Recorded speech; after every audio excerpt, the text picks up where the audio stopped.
আসসালামু আলাইকুম। আপনারা সবাই কেমন আছেন? আমি ভালো আছি আলহামদুলিল্লাহ। আজকে আমি ব্লগ করছি। তো আজকে হচ্ছে আমি একটু আপনাদেরকে কাঁঠালের গাছ দেখাচ্ছি। এটা হলো আমাদের বাসার কাঁঠালের গাছ। অনেক কাঁঠাল হয়েছে। তো এখন আমি একটু ভিডিও আপনাদের সাথে শেয়ার করছি।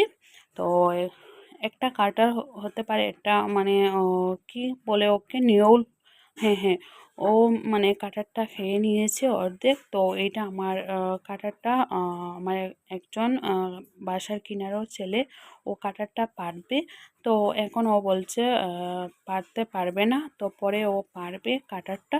তো এখন বাজার সবজি কি বলে ওকে, পালং শাক, লেবু।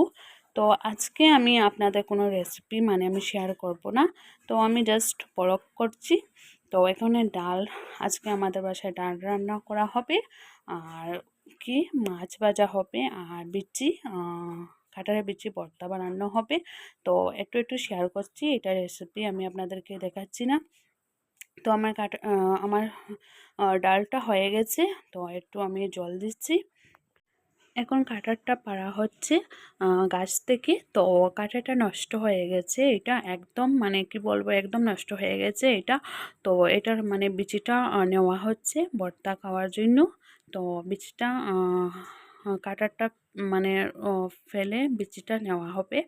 তো দেখতে পাচ্ছি এখন সব বিচি নেওয়া হচ্ছে। তো আমার বিচিটা হয়ে গেছে। তো এখন আমি এটা বিচিটা ধুয়ে তারপরে এটা আমি বেজে নেব।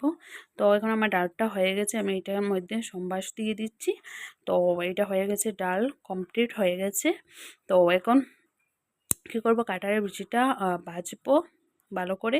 তো ডালের সঙ্গে শুকনো মরিচ, মানে শুকনো মরিচটা বেজে খেতে অনেক ভালো লাগে। তো আমি ডালের সাথে সবসময় শুকনো মরিচটা বেজে নিই। তো এখন দেখতে পাচ্ছি এটা হচ্ছে কাঁচা লঙ্কা। তো এটা আমি ভর্তার মধ্যে দেব। তো এটা আমার কমপ্লিট হয়ে গেছে, একটু আপনাদেরকে শেয়ার করছি, কিন্তু এটা আমি শর্ট ভিডিও বানিয়েছি। তো একটু আমি আপনাদেরকে দেখাচ্ছি। তো আমার ভিডিওটা ভালো লাগলে প্লিজ আমার চ্যানেলটা সাবস্ক্রাইব করবেন, লাইক করবেন, কমেন্ট করবেন, শেয়ার করবেন। আল্লাহ হাফিজ।